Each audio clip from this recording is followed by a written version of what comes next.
When I'm gone, they will come for you, not because they love you, but because they want my money. I'm Lucy. I chose this name for myself. On the night Howard Astor died, I spy his bedside as he held my hand. His nails were yellow, his palm dry, but he squeezed with the force of a man trying to break my bones. You're not my daughter, he said, his voice like wind through dry leaves. When I'm gone, they will come for you, not because they love you, but because they want my money. Tucked him in, straightened the medicine bottles on his nightstand. He looked at me, and in that look was something I couldn't read. It wasn't gratitude. It wasn't a plea. It was calculation. Calculating whether his 3 children would tear each other apart. Calculating whether I would give them a little mush. Calculating whether the game he'd set in motion would end the way he wanted it to. Howard Astor died in his estate, in his bed, with no one around. His 3 children were all on planes, rushing back from different cities for the funeral and to compete for the inheritance. I worked as his personal assistant at his company for 7 years, managing his schedule, handling his emails, and hiding his secrets. He had many secrets, and I knew a lot of them, but none that would hurt him. I don't want to hurt anyone. I'm just here to execute a will. As his body was wheeled out, the butler changed the sheets. I stood at the end of the hall, watching the door close. An orderly pushed a gurney past me. The wheels rolled over the carpet, soundlessly. I was clutching a piece of paper, folded over and over. Howard had pressed it into my hand just before he died. There was only one line on it. Lucy, you're not a palm. You're the one playing the game. He walked to the bookshelf, his fingers sliding across the spines. I was only 23 when she passed away. I was busy opening a branch office in London and didn't even make it back for the funeral. I've seen the pictures from the funeral. Howard standing alone at the gravesite, holding a black umbrella. It was pouring rain, his shoulders soaked through. None of the 3 children were there.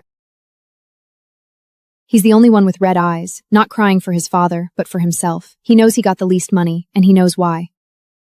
The will was read 3 days after the funeral. The estate's reception room is large. The crystal chandelier shines brightly, and there are silver candelabres on the mahogany table. The lawyer stands in front of the table and clears his throat. The 3 children are sitting opposite, with different expressions. Boss Michael, 43, vice president of the Astor Group. His suit is custom made, and the cufflinks are platinum. But he sits in the chair like he's sitting on a nail. His fingertips tap lightly on the table, very fast. He's impatient. He doesn't like to wait, especially not for a dead man to talk. Isabel, the middle child, is 40. She runs an art gallery. She wears a black Chanel suit, her lips pressed together. She closes her eyes, but her fingers and eyes gripping her clutch are raw. She is enduring the reading of her father's will, what she wants and cannot have. She is enduring. Third, Julian, 38, professional investor. He wears a hoodie, doesn't shave, leans back in his chair like a tree about to fall. He's the only one with red eyes, not crying for his father, but for himself. He knows he got the least money, and he knows why. Because he's most like his father, and his father hated himself. After the lawyer finished regular distribution clauses, he paused. Michael's fingers was stopped tapping. Additional lost daughter is found with 90 days, shall inherit remaining among the 3 children. Silence. Someone was moving in the corridor, and the sound of footsteps, changing his position. Michael spoke first, his voice squeezing through his teeth. He's gone crazy. I was only 23 when she passed away. I was busy opening a branch office in London and didn't even make it back for the funeral. It was raining. The estate's windows were streaked with water, the lawns soaked. The gardener trimmed the bushes in his raincoat, his shears clicking like a countdown. Michael had asked me to meet him in the library, his temporary office. My father's things were laid out on the desk, a box of old 1047s. The hands had stopped at the moment Howard died. He sat in my father's chair. It was too deep for him. His back didn't reach the cushion, so he sat upright, looking even more out of place. Lucy, you've been by his side for 7 years. Do you know that woman's name, where she lives, and whether the child is a boy or a girl? He did mention. I stood by the window, my back turned to him. What did he say? He said his daughter's name is Vivian. Every year on her birthday, he sends her a card. What about the address? He locked the address in the safe, and the password is his first wife's birthday. Michael's breathing had grown heavy. His mother, Howard's first wife, died of depression 20 years ago. He never could remember her birthday. You don't know your mother's birthday? He walked to the bookshelf, his fingers gliding over the spines of the books. I don't remember. I was only 23 when she passed away. I was busy opening a branch office in London and didn't even make it back for the funeral. I've seen photos from the funeral. Howard standing alone by the grave, holding a black umbrella, the rain pouring down, his shoulders soaked through. None of the 3 children were there. He's right. He also said your gallery has been losing money all along, propped up by family funds. What do you want? Michael finally asked. I walked to the desk and picked up that pocket watch. I flipped it over to look at the engraving on the back. It was the year he was born. I want you to find Vivian, not for the money, for him with his greed. I knew he was weighing the effort of finding someone who might dilute his shares as leaving that 30% trust hanging out there like an unexploded bomb. What proof will you give me if I find her? I'm not the witness. The will is. When I walked out of the study, I ran into Isabel in the corridor. She was leaning against the wall, a glass of whiskey, and her drinking it, just holding it. Lucy, has he ever mentioned me to you? He has. He said you've got real artistic talent, but no business sense in it all. He's right. He also said your gallery has been losing money all along, propped up by family funds. I'm the one who handled his accounts. Every single transfer is documented. If you don't want Michael to find out, don't put on a show in front of me. She lowered her head, staring at the amber liquid in her glass, its swirl lingering for a long time. Did he ever say whether he loved me? I stared at her. That painting of the lopsided house still hung in Howard's studio to this day, its paper long turned yellow with age. He said when you were 5, you drew a picture in the garden and gave it to him. He hung that painting in his study and kept it there for more than 30 years, never taking it down even when he moved away. He never took me to see that house, not even once. He was afraid it would break your heart. I'm not sad, I just don't understand. Why talk to me about her? Not as a father, just as a person.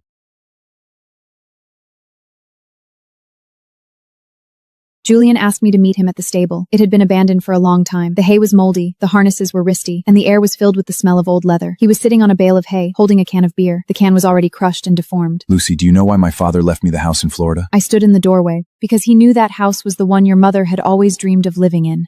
He kept it all these years after she left, waiting for her to come back. She never returned, and he never lived there again.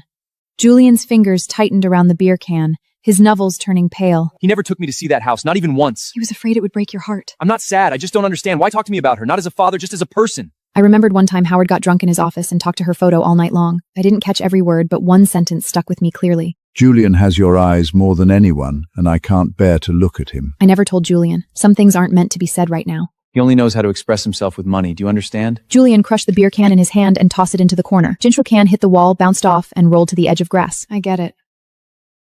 I'm not a good son. You just don't care. Selfish people at least care about themselves, but you don't care about anything. It's not the same. He said Michael had booked 3 media outlets for a press conference at the Manor Hall at 2 p.m. that afternoon.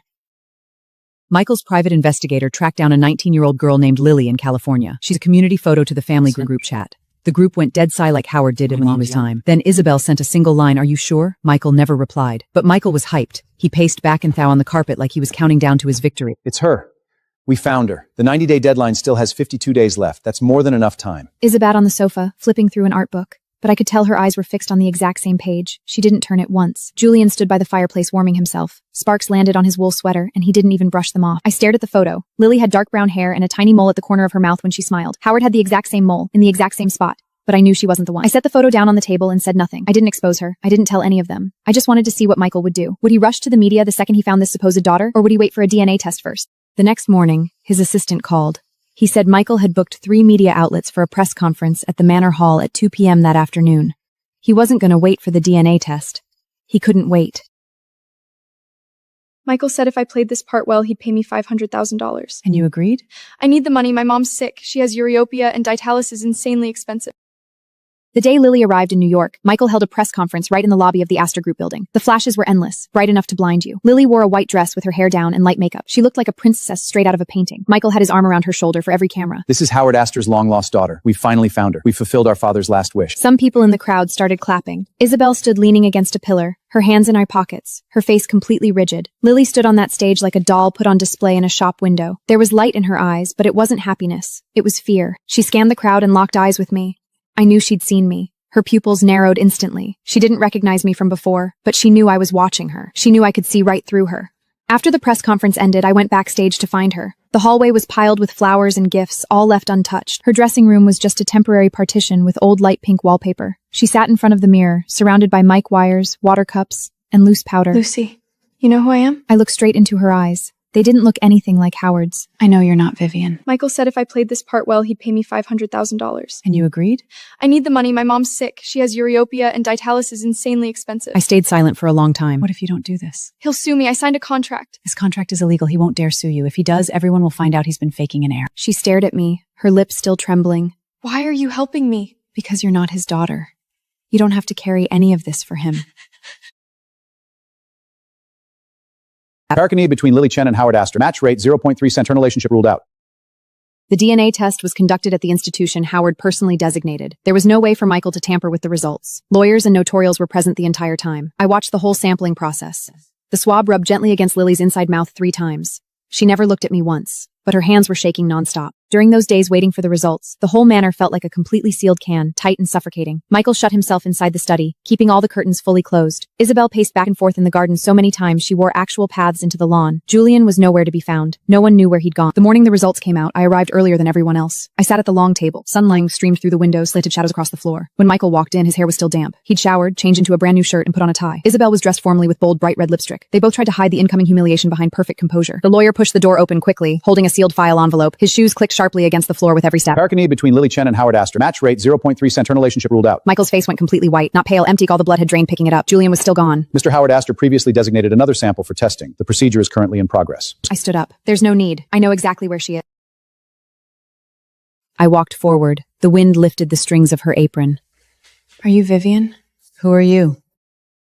Michael was behind the wheel. It was a 6-hour drive to Los Angeles. Isabel sat in the front passenger seat without saying a single word the whole way. Julian slept in the back seat, curled up on the chair with no seatbelt on. I followed behind in a rental car. My driver was a Mexican man who didn't speak a word of English. The GPS was all in Spanish. I couldn't understand it at all, but as long as we were heading the right way, it didn't matter. The small eatery was located in an old neighborhood in LA's Chinese district. Its sign was faded, half the lightbox broken. Few foldable tables and chairs set outside, with chili sauce and vinegar bottles placed on top. Broth simmered on the stove, steam fogging up the shop's glass at the counter. Her hair was gray and her hands rough, but her side profile was identical to Howard's when he was young. Michael stood at the door for a long time, unable to bring himself to walk inside. Julian was awake now, leaning against the car window, staring at her back.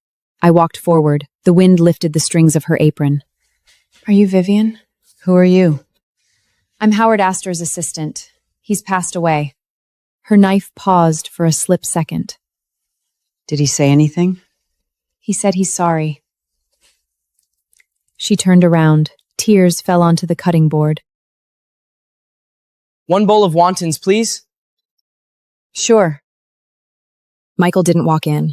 He stood firm at the storefront, like a solid pillar against the wind. Isabel leaned against the car, her eyes fixed on the fire hydrant across the street. Julian stayed in the car. He rolled down the window and lit a cigarette. The burning ember flickered on and off in the wind. Vivian didn't step outside. She went straight back to the kitchen. She kept chopping scallions until she finished the whole bunch. She tossed them into the pot, stirred the broth, and tasted the flavor. Her life didn't stop because of her father's death, or because his children were standing right outside her door. All she knew was that he'd never forgotten her. The pot kept boiling on the stove. A customer walked in. 1 bowl of wontons, please. Sure. She acted like nothing had changed at all. Before I left, I pulled out a piece of paper. I left a note on the table with Michael's hotel address and room number on it. I didn't know if she would come. That was her choice, not mine. Over 40 cards, not one missing. The postman had told her. I know. Vivian came. Not that day. The third day. It was raining. She held a black umbrella, wore a navy coat, old but clean. Michael ran out without an umbrella. The rain soaked his hair and darkened the shoulders of his suit. Isabel came down the hotel lobby and stopped far apart, with room for 2 people come over. Julian never came downstairs. He asked if she was happy. Are you Hast? I am. He sent you a card every year. I saw them. Over 40 cards, not one missing. The postman had told her. I know. The postman had told her. Now there was nothing left to say. His lips moved, but no sound came. Why aren't you replying? Right what? Leave me alone? Or thanks for remembering? I couldn't say it. Couldn't write it. It's not that I didn't want to. I just didn't know how. His lips moved, but nothing came out. Then she stood up, said the shop was busy. That was her way out, and he let her take it. I gotta go. Shop's busy this afternoon. So that's it?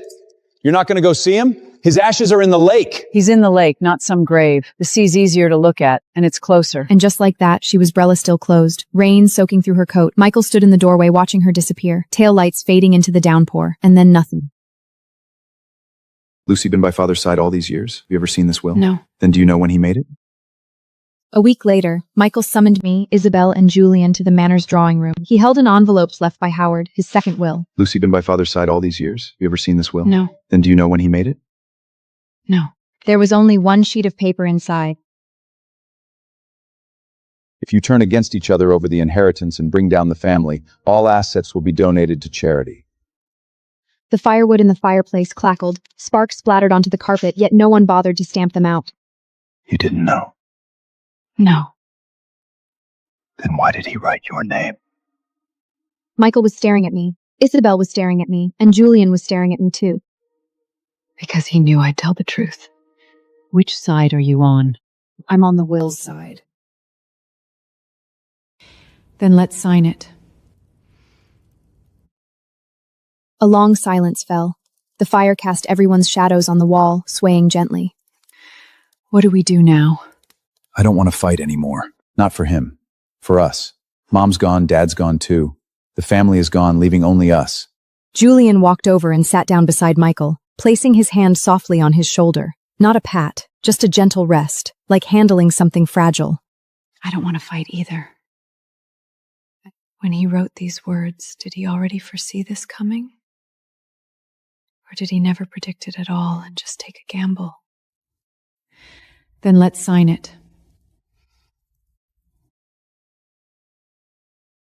Lucy, you're free now. When was I ever not free? The new distribution plan was finalized a week later. No lawyers, no notaries, only the 3 of them and me. Inside Howard's study. I'm giving up 10% of my shares to charity. I'll give up the manor and turn it into a senior community center. I'm giving up my Florida property to build a children's library. 30% of the trust fund will be split equally among the three of us since we can't find Vivian. I have one more clause to add. I'll pitch in another 50,000 too. I'm in as well. The lawyer slid the documents over one by one. They signed their names one after another. No arguments, no schemes, no hidden clauses, nothing but signatures. Lucy, you're free now. When was I ever not free? When have you ever truly been free? He was right. 7 years by Howard's side. His secrets had been my cage. Now the cage door had finally opened. This is for you from him. It's not a will, just a letter. Howard's ashes were scattered into the lake in Central Park. The three siblings stood side by side, arms linked, just like when they crossed the street as kids. No boats, no priest, no formal eulogy. The gray ashes were caught by the wind, drifting over the water like a wisp of mist. Isabel broke down in tears. Her tears fell into the lake, blending with the ashes. Julian cried too, silently, his shoulders trembling littly, eyes red-rimmed. Michael shed no tears. He stared at the lake. Once all the ashes had drifted away, the lake fell calm again. Isabel wiped her tears, turned around, and walked slowly toward me. She slipped her hand into her coat pocket and pulled out a white envelope. My name was written neatly on it in ink. This is for you from him. It's not a will, just a letter. I opened the envelope. The paper was thin and yellowed, covered in old, weathered handwriting. Lucy, you are not my daughter, but you understand me better than anyone. I clutched the letter tightly. The money wasn't much. He really hadn't lied to me. I left everything behind, just like leaving my past where it belonged. The day I left New York, I told no one. I left the apartment key under the doormat. I poured out the leftover half carton of milk in the fridge. I watered the plants on the windowsill one last time. I left everything behind, just like leaving my past where it belonged. The taxi drove across the Queensboro Bridge. Manhattan's skyline shrunk smaller and smaller in the rearview mirror, fading into a blurry silhouette. Where are you heading? The airport. Which one? The closest one. Maine. I had never been there before. I only saw it on the map, the farthest place I could book a same-day flight to. It was snowing when the plane landed. The snow fell heavily, and the runway lights glowed softly through the mist. I rented a car at the airport and drove to a small town with a long name I couldn't remember. The town had a post office, a gas station, a hardware store, and a wooden house facing the sea. The lock on the cabin door was rusted. I slipped a plimpet in slancity lofted, just a bed, a table, and a fireplace. But the window faced the sea, gray and misty under the falling snow. The vendor was a quiet man in his early 40s, wearing rubber overalls, rough, calloused hands. That night, I didn't light a fire. Wrapped in a blanket, I sat on the bed, quietly listening to the sound of the waves. I woke up the next morning to find the snow had stopped. The sun rose over the sea, streaming sharply through the window and casting bright patches on the floor. I stood by the window and spotted boats out on the distant water, tiny little boats, drifting on the water like fallen leaves. The town's fish stall sat right by the dock, sheltered by a plastic canopy against wind and snow. The vendor was a quiet man in his early 40s, wearing rubber overalls, rough, calloused hands. How much is this one? $6. I handed him $10, and he gave me my change. Tiny fish scales still clung to the coins he handed back. You living here alone? Yeah. Winters are cold. Heating oil isn't cheap. I walked back carrying the fish. The snow crunched softly under my feet. That night, I grilled the cod in the fireplace. I wrapped it in foil, buried it in the embrasses, and waited an hour. The flesh was tender, lightly seasoned, and snow of naturals falling again outside, blanketing the sea, until all I could see was endless to my door. The next morning was hot fish soup, seasoned with ginger. No note, no signature. The ginger cuts thick one day, thin the next. He was learning. The thermos was left right there. I washed it clean and hung it back on the doorknob the next morning. The next day, it was back again, full and piping hot. We never exchanged a single word. Morning soup left, evening cup returned. Silence understood between us. Sometimes the soup was salty, sometimes mild. The ginger cuts thick one day, thin the next. He was learning. One day he added mushrooms. It was so savory I finished 2 bowls. When I gave back the cup that night, I slipped a note underneath it. It simply said, "Mushrooms taste great."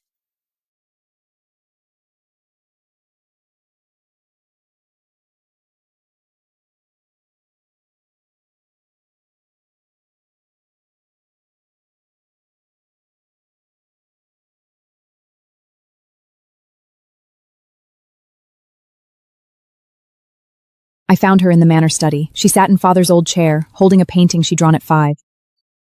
Michael called to tell me Isabel was sick, early-stage breast cancer. It could be treated, but she refused. Lucy, she has to go to the hospital. There's nothing else we can do. Her exact words were, "It's too late. Not too late for the illness, but too late for forgiveness." She never forgave Father, never forgave Mother, and never forgave herself. I didn't try to persuade her. I booked a flight back to New York. I found her in the manor study. She sat in Father's old chair, holding a painting she'd drawn at 5. The paper was yellowed and frayed at the edges, yet the colors still remained. Crooked house, lopsided trees. 2 simple circles stood for Michael and Julian. Lucy, do you think I'll ever see him again? You will, if you want to. I don't want to see him. I just need to know, did he ever love me? He never said it out loud, but he kept this painting hanging for over 30 years. He took it when moving houses, took it when changing offices. He even sent it to a nursing home once, then had it brought back. He once said, "Without this painting, home isn't home anymore." Chemotherapy very painful? Howard, I'm giving your blood back to you. I never did chemo, but I saw your dad go through it. He never once complained, not even a peep. Isabel hung her head, tears dripping onto the old painting, smudging that lopsided little house. I'm going to go to the hospital tomorrow. While I was in New York, I visited Central Park. The lake was frozen over, people gliding and laughing on the ice. I stood by the bank, watching their shadows slide across the ice. Howard's ashes lie at the bottom of this lake. I wonder if the fish swim by, if they ever pause over his ashes. Fish don't stop. They have no reason to linger. I knelt down and dipped my hand into the lake. The water was freezing, sharp ice cutting my fingertips. Blood dripped into the water, spreading slow and soft, like a little red flower blooming beneath the ice. Howard, I'm giving your blood back to you. Your money, your secrets, your will, I owe you nothing anymore.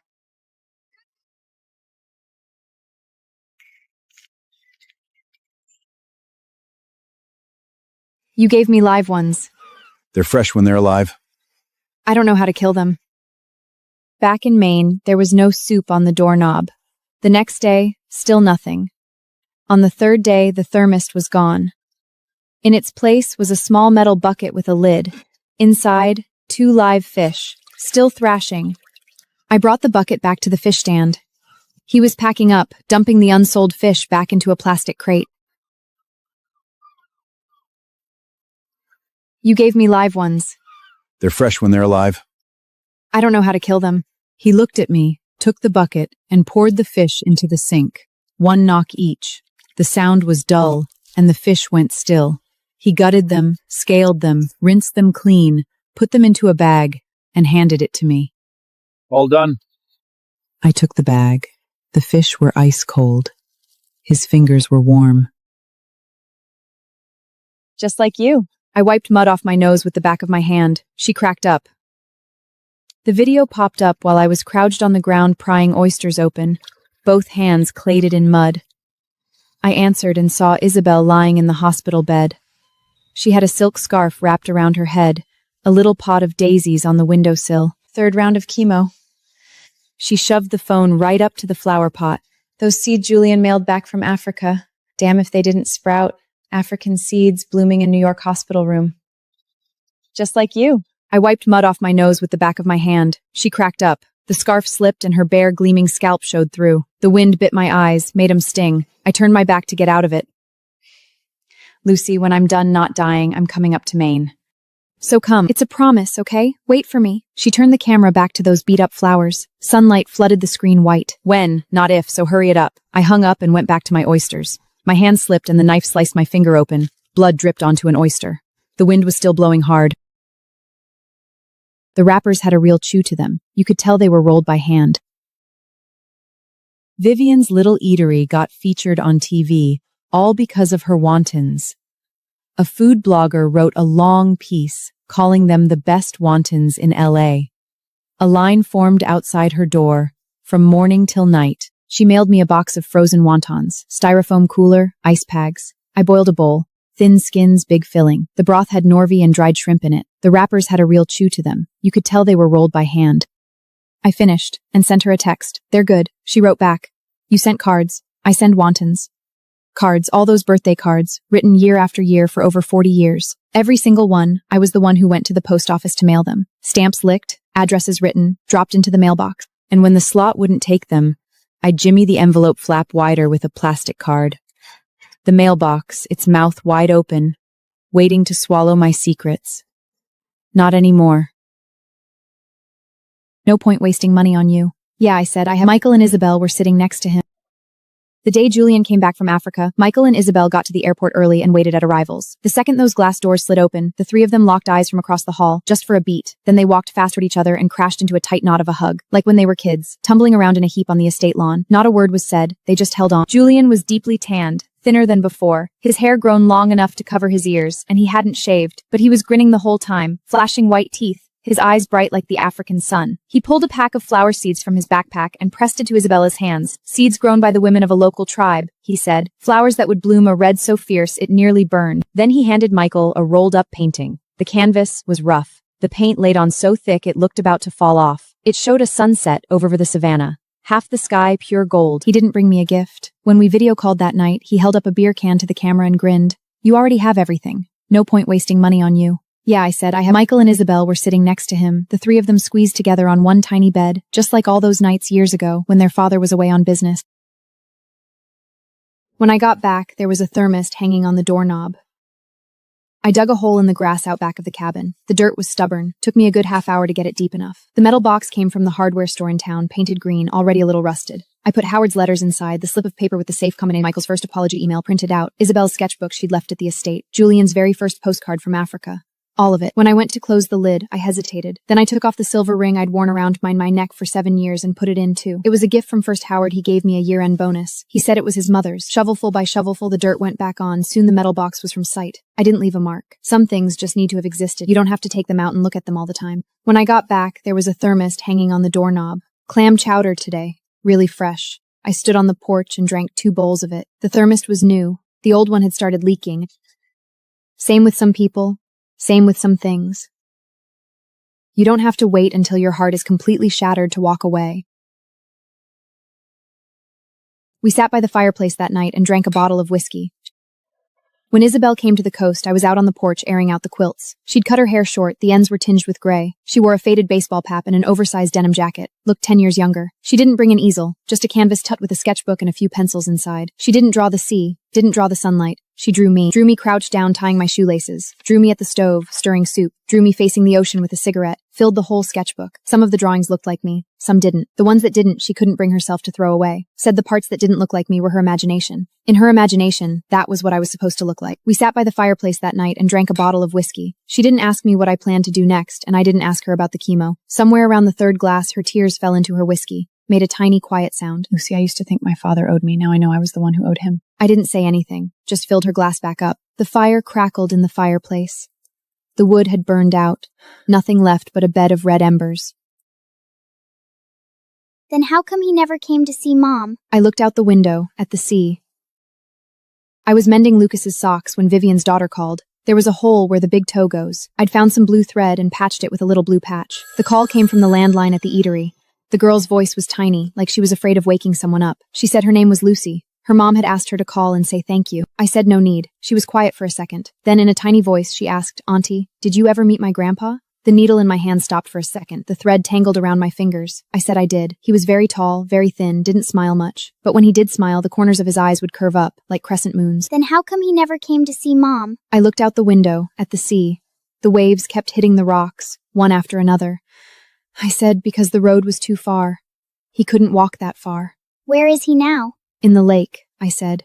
He's sleeping. I sat in the chair a long time after the call ended, just staring at nothing. The thread was still tangled around my finger. It had left a red mark. I don't know if she understood, but that's okay. She'll get it when she's older. Just like me. It took me 7 years to get it. To finally understand what Howard meant when he said, "You're not a chess piece." How'd you know? The mailman told him. From the business license tacked to his fishing boat, that's how I learned his name was Lucas. In the photo, he was 5 years younger than he is now. No beard, a goofy grin, 2 little fangs showing. That day, he helped me haul 2 buckets of freshly caught fish back to the cabin. We didn't drive, we walked. His bucket was bigger than mine, filled fuller, but he didn't walk any slower than me. I asked him his name. He said Lucas. I said I'm Lucy. He said he knew. How'd you know? The mailman told him. What else did the mailman say?